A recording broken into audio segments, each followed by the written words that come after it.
¿Qué harías si llegas a tu casa, que es la casa de tus padres, y te encuentras con que está llena de mercaderes, llena de vendedores? No puedes descansar, no puedes concentrarte, no tienes privacidad. ¿Qué harías ante esta situación? Pues bien, eso es justamente lo que Cristo nuestro Señor encontró en un día como hoy, lunes santo, después de que entró a la ciudad de Jerusalén. Vamos a ver entonces, continuando con las reflexiones de Cuaresma, vamos a ver qué pasó después de aquel maravilloso día que todos conocemos con el nombre, perdón, de el Domingo de Ramos. ¿Qué pasó después? ¿Qué más siguió ocurriendo? Bienvenidos al canal de la Sociedad Sacerdotal Trento. Continuando con estas reflexiones, vamos ahora a preguntarnos después de la entrada triunfal, después de esos hosanas, de esas palabras que gritaban para recibir con enorme gusto a Cristo nuestro Señor, ¿qué fue lo que ocurrió? Bueno, pues en primer lugar, Cristo nuestro Señor se dirigió al centro de la cultura, de la religiosidad del pueblo judío, que es al templo. Se dirigió allá y entonces encontramos que Cristo nuestro Señor va al templo dándonos un ejemplo de lo que debe ser una actitud piadosa, una actitud muy religiosa. Y así cuando nosotros vayamos a algún lugar, pues como turismo, como visita, conviene siempre darnos un espacio de tiempo para ir primero a la casa de Dios, a darle gracias por esa oportunidad que nos dio, porque nos cuidó en el viaje, etc. En este caso, nosotros sabemos de una ocasión en que Cristo, nuestro Señor, expulsó con violencia a los mercaderes que encontró en el templo. Sin embargo, no fue esa la primera vez en que les pedía que se retiraran. De hecho, ocurrió en más de una ocasión, pero pues no lo sabemos mucho. La beata Catarina de Emmerich, en sus revelaciones, que no son parte del depósito de la fe, pero nos sirven como una forma piadosa de meditar sobre estos días de la pasión, explica dentro de esas revelaciones sobre la pasión de nuestro Señor que nuestro Señor Jesucristo, antes de la expulsión violenta que todos conocemos y que aquí mismo vamos a narrar un poquito más adelante, antes de eso, nuestro Señor Jesucristo, después de su entrada a la ciudad de Jerusalén, repetimos, se dirige al templo y ahí es donde se encuentra ese escenario que preguntábamos al inicio. El templo ocupado por los vendedores. Hay que entender, hay que comprender cuál es este escenario y cuál es el contexto del templo. A diferencia de lo que pasa en nuestros templos, los templos católicos, en nuestro caso, nuestro templo, pues ya sabemos, tiene un patio, tiene su entrada.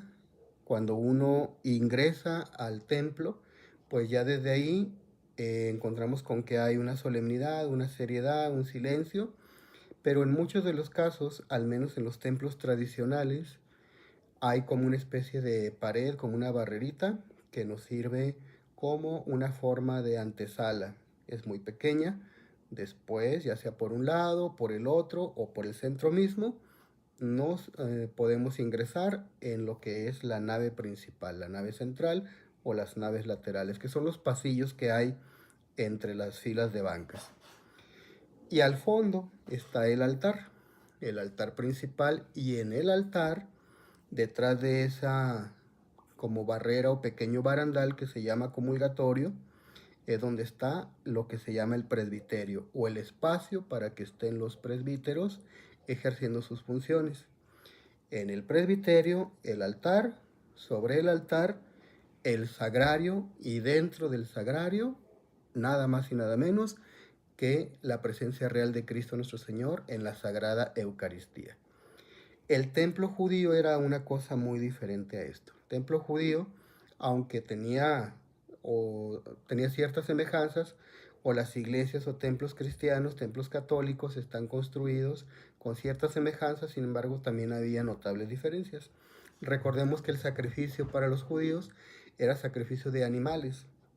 Por lo tanto, ellos tenían un espacio en donde se podía mantener o resguardar a los animales. Recordemos también que los judíos podían recibir a personas que todavía no pertenecían al pueblo judío, pero que simpatizaban con ellos. Y esos eran considerados como una especie de candidatos a en algún momento abrazar la religión judía, y tenían otro espacio que era como el espacio para los llamados gentiles. Bueno, en algunos de esos espacios no había problema en que hubiera ruido, en que hubiera comunicación en voz alta y demás de parte de la gente, en llevar a los animalitos, etcétera. El problema es que los mercaderes cometieron el error y por supuesto el abuso de meter a los animales hasta la parte más principal del templo, y en su afán pues de hacer una venta, de obtener las mayores ganancias, de estar muy cerca del lugar en donde se realizaba el sacrificio de dichos animales, pues es ahí donde ellos ejercían su actividad de venta, cuando pues era un espacio evidentemente reservado a lo que es la oración, a lo que es el culto a Dios, etcétera. Es como si ahora nosotros entramos a un templo, entráramos a una iglesia, y en el presbiterio o pegadito al comulgatorio encontráramos gente vendiendo. Eso no está bien. Y si en alguna iglesia se hace esto, de una vez hay que decirlo, es un error. Bueno, entonces, ¿qué pasa con nuestro Señor Jesucristo? Entra, y la Beata Catalina de Emmerich dice esto precisamente, que viéndolos ahí, los expulsó o les pidió amablemente que se retiraran de ese espacio. Les señaló con mucha paciencia en donde podían ellos colocar sus mercancías para seguir realizando su actividad. Después de eso, nuestro Señor Jesucristo pues hizo su oración y se retiró. ¿Hacia dónde se retiró? Se retiró hacia Betania, un pueblo cercano, una zona cercana a la ciudad de Jerusalén. Algunos calculan que se podría llegar ahí más o menos una media hora, 40 minutos caminando. ¿Y por qué llega a ese lugar nuestro Señor Jesucristo, o por qué se dirige hacia ese lugar? Se dirige allí para visitar nada más y nada menos que a su gran amigo Lázaro, aquel que un poco antes, algún tiempo antes, días antes, había resucitado después de que había estado muerto 4 días. Entonces Cristo nuestro Señor va a Betania. Y aquí es donde comenzamos a ver algunos detalles que la tradición y los mismos evangelios nos invitan como a reflexionar, como a platicar, como a ver qué es lo que pasó en los días previos a lo que llamamos hoy el Triduo Sacro, que es el jueves, viernes y sábado santos. ¿Qué es lo que pasó en los días anteriores? Por ejemplo, el lunes santo, el día siguiente después del domingo de Ramos, después de la entrada a Jerusalén. Lo que ocurre es precisamente esto que venimos narrando. Ya vemos a nuestro Señor Jesucristo en Betania, rodeado o acompañado de sus grandes amigos, Lázaro, Marta y María.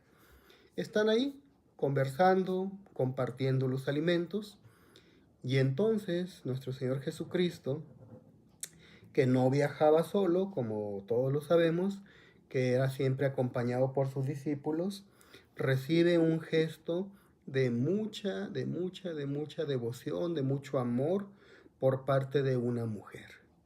Una mujer que está inflamada de afecto, inflamada de amor a nuestro Señor, y a la vez está pues muy conmovida, muy contenta por la visita de nuestro Señor en ese lugar. Estamos hablando de María. Así le señala el Evangelio, era con el nombre de María, la cual derrama sobre los pies de nuestro Señor Jesucristo un perfume de nardo muy costoso, muy caro. Si hoy en día nosotros investigamos cuánto cuestan los perfumes más finos, nos daremos cuenta de que no son nada baratos. Bueno, en aquel momento, en aquel entonces, los perfumes era algo más difícil de producir, más difícil de fabricar, era complicado resguardarlos bien, con el tiempo podían perder sus virtudes aromáticas, por lo tanto eran cosa muy, muy costosa. Y vemos entonces a María derramando ese perfume costosísimo en los pies de nuestro Señor Jesucristo. Y después, ¿verdad? Obviamente los piecitos de nuestro Señor quedaron húmedos. Nuestro Señor permite, cosa que causa mucha extrañeza en los apóstoles y en los que están ahí presentes. ¿Por qué? Pues porque nuestro Señor Jesucristo normalmente no permitía tener un contacto físico con ninguna mujer. Y en esta ocasión no solo lo permitió, sino que además consintió en que la mujer, con sus cabellos sueltos, aquellos cabellos largos propios de la mujer, secara, secara los pies de nuestro Señor, y aquel perfume hermoso, costoso, aromático, se mezcla con las lágrimas de dolor, de arrepentimiento de sus pecados de aquella mujer. Y vemos entonces a Judas molesto, ¿verdad? Enojado, porque se ha derramado una mercancía tan costosa como este perfume. Y entonces él como hace el comentario de cómo es posible que se eche a perder aquello, si se pudo haber vendido y el dinero haberlo dado a los pobres. El Evangelio dice claramente, el Evangelio de San Juan, es en su capítulo 12, dice claramente que a Judas Iscariote no es que le importaran los pobres, sino que él era un ladrón, y eso sí, era como el tesorero, como el que tenía acceso a la bolsa donde se guardaban las limosnas que la gente le daba a nuestro Señor Jesucristo y a los apóstoles, y de ahí Judas, como era ladrón, pues tomaba el dinero. Así que era un pretexto eso de decir, es para los pobres. Nuestro Señor, viendo esta actitud de parte de él, pues es muy claro, ¿no? Y dice, a los pobres siempre los tendrán con ustedes, pero a mí no siempre me tendrán. Además, esta mujer me ha embalsamado, ha ungido mi cuerpo como un embalsamamiento para mi muerte. Ahí ya está nuestro Señor, pues, profetizando que se acercaba o que no faltaría mucho para que se diera su muerte. Desde el lunes santo ya está profetizando lo que nosotros hoy sabemos que aconteció desde el día viernes o unos días después, del día viernes santo. Entonces, después de esto, pues vemos que ya esto ocurre, repito, el mismo día lunes, el lunes santo. La iglesia también nos muestra, nos invita a reflexionar acerca de otro hecho que también se atribuye que ocurrió en un día lunes santo. Y es que nuestro Señor Jesucristo, de camino, no se sabe o no se especifica si de camino a Betania, de Betania a Jerusalén o de Jerusalén a Betania, pero en uno de esos trayectos, nuestro Señor Jesucristo se detiene a descansar un poco a la sombra de una higuera, y como era la hora de tomar algún alimento para continuar, tener fuerzas para el camino, pues busca entre las ramas de aquella higuera, busca pues algo de comer, y la higuera no tiene frutos. Tiene muchas hojas, tiene muy buena sombra, pero no tiene frutos. Entonces nuestro Señor Jesucristo maldice a la higuera, y aquella higuera quedará seca, y los apóstoles darán testimonio de que quedó seca después de aquella maldición que nuestro Señor Jesucristo le lanzó a esta criatura, en este caso un arbolito, una higuera, simple y sencillamente porque no tenía frutos. Lo vemos entonces después de ese viaje, de ese camino, de nuevo en la ciudad de Jerusalén. ¿Y qué creen? ¿Se acuerdan que habíamos dicho que ya amablemente había pedido a los vendedores que salieran de ese lugar, que los había reubicado? Pues ahora llega nuestro Señor Jesucristo y los encuentra nuevamente instalados en el lugar donde ellos ya sabían que no debían estar.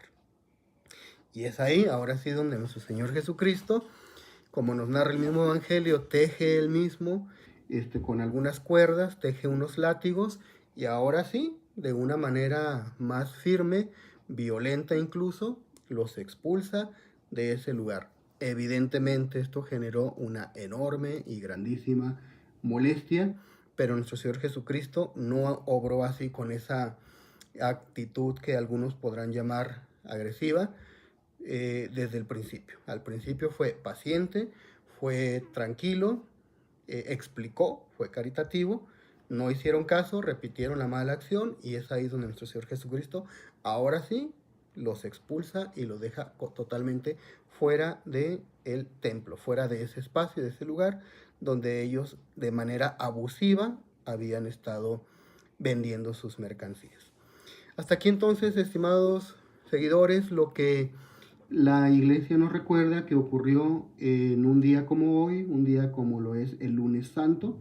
Espero en Dios que nos sirva pues como reflexión, y de las cosas que ocurrieron el día de hoy aprendamos algunas brevísimas lecciones. Por ejemplo, podemos aprender, como ya dijimos, dar gracias a Dios siempre después de un viaje. Siempre dar gracias a Dios. Por otro lado, tomando en cuenta aquel gesto de la mujer secando los pies de nuestro Señor Jesucristo, podemos nosotros aprender lo que es el arrepentimiento de nuestros pecados y cómo nuestro Señor valora y se conmueve enormemente cuando el corazón del pecador, por muy ofendido, por mucho que haya ofendido a Dios nuestro Señor se conmoverá si hay un dolor, si hay un arrepentimiento, si hay un propósito de nuestra enmienda, de nuestra mejora, de nuestra vida. Aprendamos pues esa parte que es valiosísima. Cuidémonos también de la hipocresía y de la ambición, hipocresía y ambición que vemos en Judas. Una hipocresía que disfraza de limosna o compasión por los pobres una intención en realidad de quedarse él con el dinero.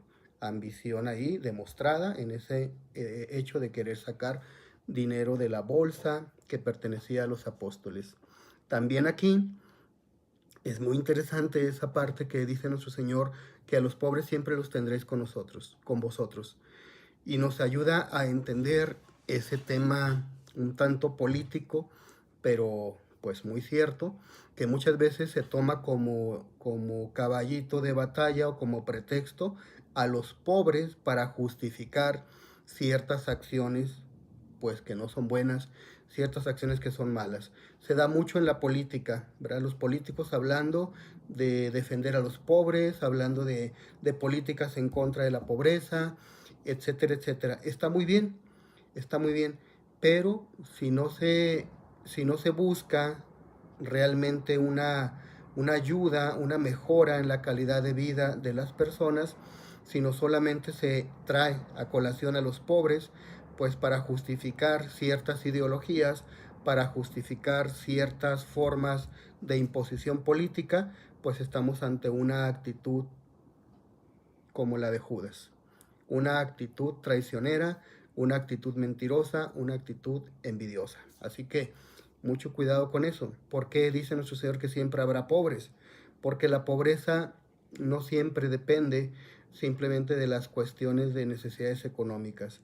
Muchas veces nos podemos dar cuenta en el contacto y convivencia con quienes vivimos en pobreza, que algunos pues simplemente vivimos en pobreza o nos cuesta trabajo tener mayores recursos económicos, simple y sencillamente porque o no hay oportunidades, las circunstancias no son favorables, pero seamos sinceros, en muchas de las ocasiones existe pobreza porque hay vicio, porque no hay una buena administración, porque se usa el dinero para cosas superfluas, porque no se le da importancia al ahorro, porque se le da importancia a gastar en cosas que de momento llaman mucho la atención, nos interesan mucho, pero que en realidad pues no necesitamos.